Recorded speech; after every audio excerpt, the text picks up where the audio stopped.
My friend, how are you doing today? Yeah, hi Ryan. Good, good. It's so different from our Barcelona World Race times.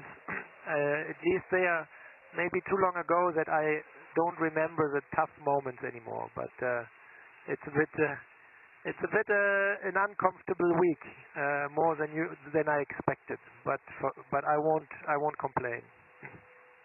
Well, that's good. I think that it's very interesting, all this conversation about the Algulas Current, because we didn't really notice very much of anything in that area when we sailed through there before. Um, it seems a bit like the Gulf Stream off the coast of the United States with eddies and bringing debris down there and everything else. It seems as though people are, everyone that's all the skippers that have run into something have done so in a very specific area, and so perhaps it's the current that's brought it all down there, along with the waves being bad because of the two different water temperatures. Have you actually seen anything with the Oscar as you've sailed along through the area, or not? No, I haven't. Oscar hasn't detected anything in this area. I had only one detection so far on the entire trip, which was a fender.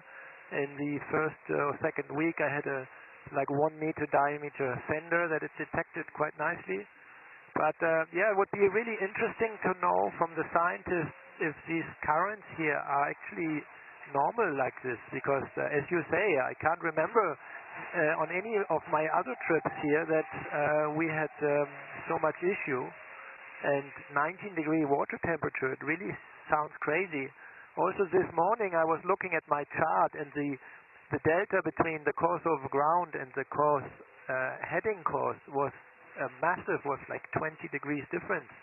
And so it calculates that I observe a current of 5 knots, and I was very close to send a message to my electronic provider, Jeff Cousin, saying, "Oh, I have a problem. I don't read the magnetic variation correctly." And I was going through my data here and just seeing that with touching these eddies, then the current occurred and stopped again, and now it's fine. But it's really like violent currents out here, and I was not aware that they can be so strong. They're also much stronger than on the models. Well, that goes right back to one of the axes of your project to figure out about these things with the scientists, after all. So that's it's good you're down there experiencing it firsthand and gathering data for these people. Yes. It's going to help for sure. Will be interesting to dig a bit more into it. Like I remember after our trip, the Barcelona World Race, there were discussions about influence of climate change on the ice barrier, because we took 10 days longer than expected, than anyone expected at the time, surprisingly. And yeah, it's always interesting to see these the opinions from the scientists on these matters.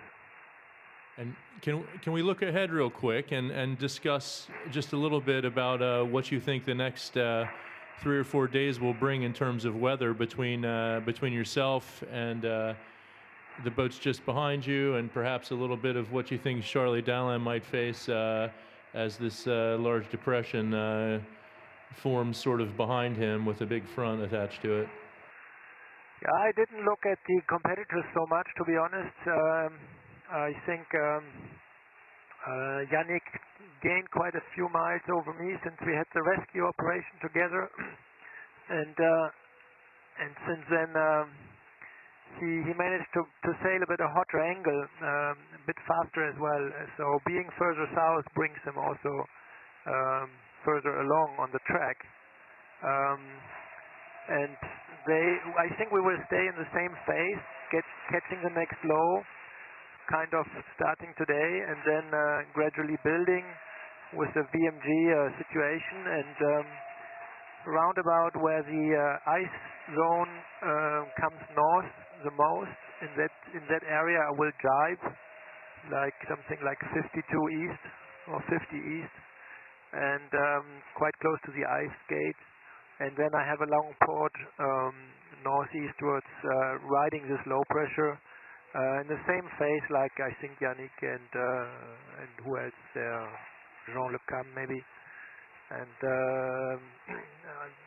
I was worried a little bit dragging behind here and falling out of the rhythm of this of the low pressure and being stuck in the high that's behind us.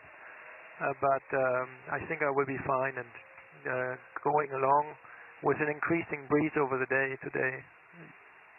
Well, at least that's what I see here. We had pretty active ciel de traîne yesterday, like this active clouds and really strong gusts that made it a difficult day yesterday again, and it's a bit better actually today. That sounds good. Hopefully, as the breeze goes aft a little bit, you're able to get going downwind a bit more with the waves and have a bit less of the pepper shaker effect. Do you mind showing us outside the back of the boat one more time and Yeah. just let us see what's going on with the sun and the clouds? Yeah, I can go outside even. Not fully outside maybe, but here's a little view. An albatross behind us here. Not sure if you can see that. Excellent. Yeah, that's yeah, pretty big sea state still. Like the swell is maybe 4 meters, and confused, really confused. It's rare. I've never seen so confused sea over so many days. I fixed my pilot to stay on a speed target, and in order to be able to do this with these waves, we're doing like amazing S-curves. I don't know if you can see that in the video, but we're curving pretty much up and down on these steep short waves. like being on the Mogul's Run, huh? Slaloming between bumps. Yeah. Yeah. And you see my broken antenna mast here in the back. I just taped it onto the rail. That got victim of the hydro generator that when the boat was starting to surf too quick on 28 knots, then it ripped off and caught on this antenna mast, and luckily it got tangled straight away into the stanchion, so it didn't damage itself more or the boat, but I have to rebuild the fixation a little bit.